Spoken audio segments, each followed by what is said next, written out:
ભગવદ્ ગીતા અધ્યાય 5 કર્મ સંન્યાસ યોગ શ્લોક 14મો એનો ભાગ બીજો।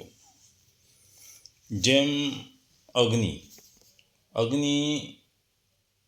આપણે જો ગેસમાં પ્રગટાવીએ તો ખાવા બનાવવામાં મદદ કરે છે।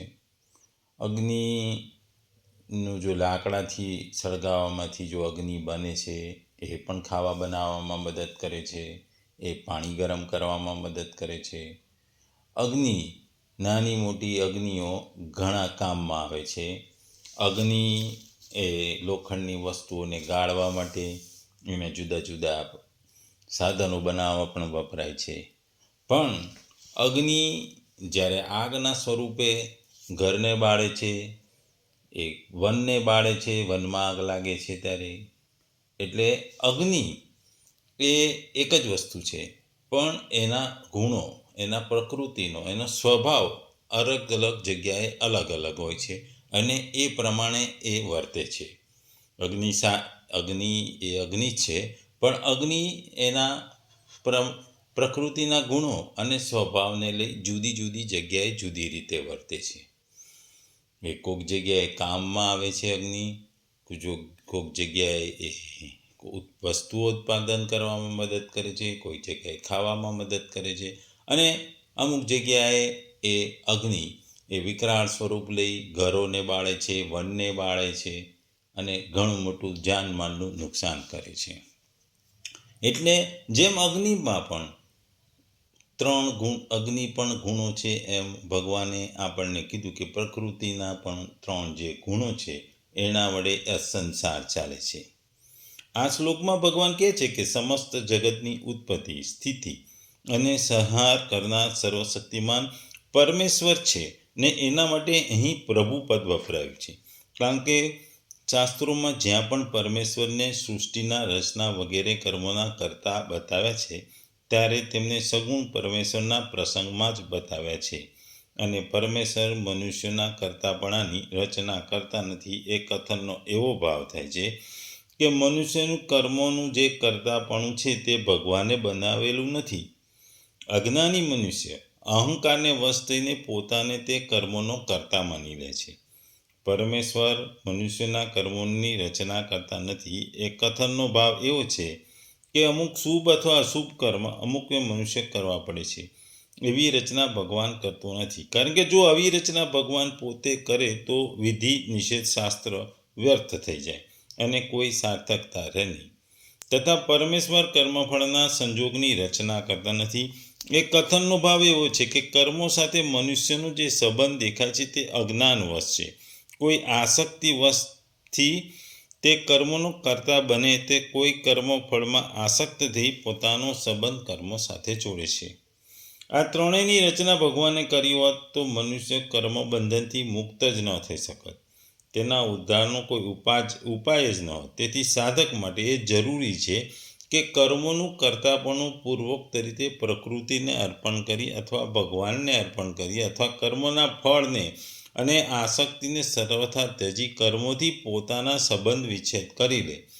આ બધા ભાવોને વ્યક્ત કરવા માટે અહીં એવું કહેવામાં આવ્યું છે કે પરમેશ્વર મનુષ્યના કરતાપણાની, કર્મોની અને કર્મના ફળની સંયોગની રચના કરતો નથી।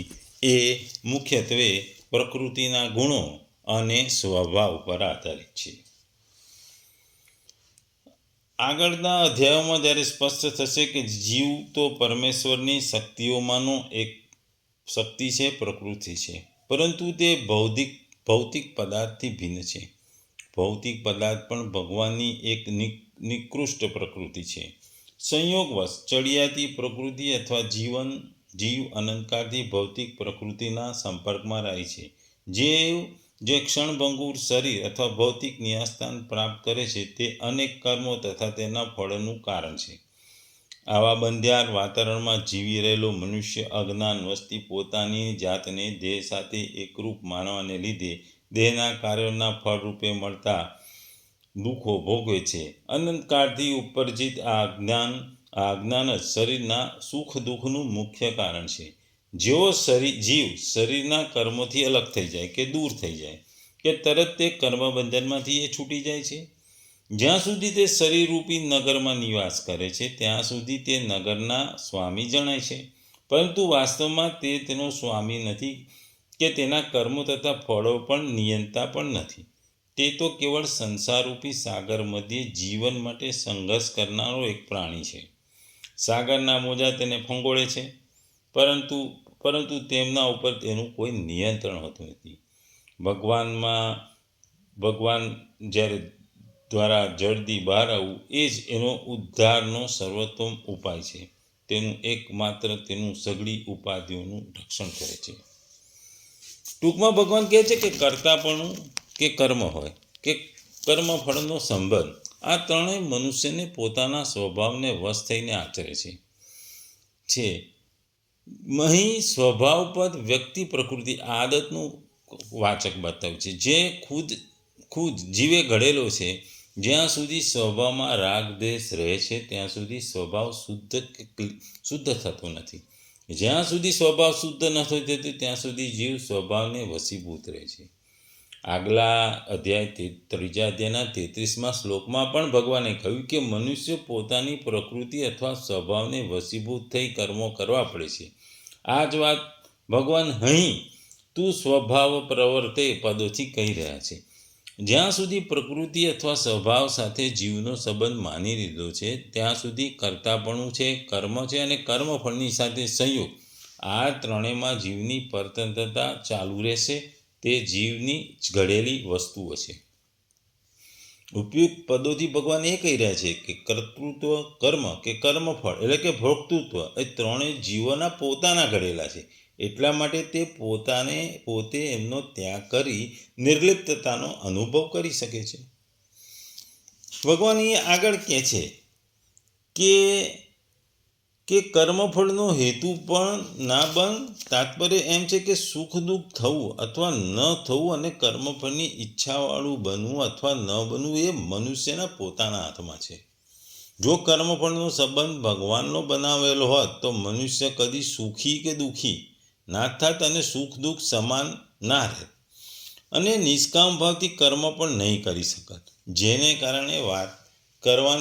કરવાની વાત ભગવાને ગીતામાં ઘણી જગ્યાએ કીધી છે. શ્રુતિમાં આવે છે કે ભગવાન જેની ઉર્ધ્વ ગતિ કરવા ઈચ્છે છે તેના દ્વારા તો શુભ કર્મો કરાવે છે અને જેની અધોગતિ કરવા ઈચ્છે છે તેના દ્વારા અશુભ કર્મો કરાવે છે. જ્યારે ભગવાન જ શુભ અશુભ કર્મો કરાવે છે તો પછી ભગવાન કોઈના કર્તૃત્વ, કર્તાપણું, કર્મ અને કર્મફળના સંયોગની રચના નથી કરતા એમ કહેવું એ શ્રુતિની સાથે વિરોધ છે.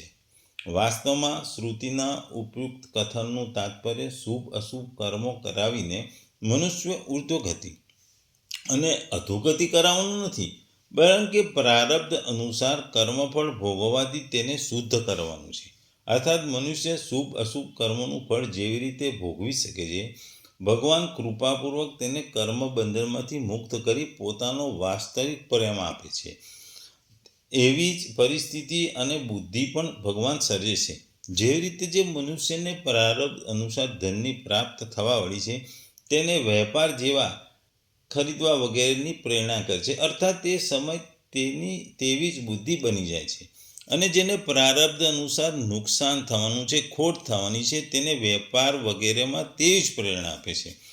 તાત્પર્ય એ છે કે મનુષ્ય જે રીતે પોતાના શુભ અશુભ કર્મનું ફળ ભોગવી શકે, ભગવત પ્રેરણાથી તેવી જ પરિસ્થિતિ અને બુદ્ધિ બની જાય છે. જો શ્રુતિનો અર્થ એવો લેવામાં આવે કે ભગવાન જેની ઉર્ધ્વગતિ કે અધોગતિ કરાવવા ઈચ્છે છે તેના દ્વારા શુભ અને અશુભ કર્મો કરાવે છે તો મનુષ્ય કર્મ કરવામાં સર્વથા પરાધીન થઈ જાય અને શાસ્ત્રો, સંતો, મહાત્મા વગેરેનો વિધિ નિષેધ, ગુરુનું શિક્ષણ બધું વ્યર્થ અથવા નકામું જશે. આથી અહીં શ્રુતિનું તાત્પર્ય એ છે કે કર્મોનું ફળ ભોગવી મનુષ્યને શુદ્ધ કરવું યોગ્ય પ્રતીત થાય છે.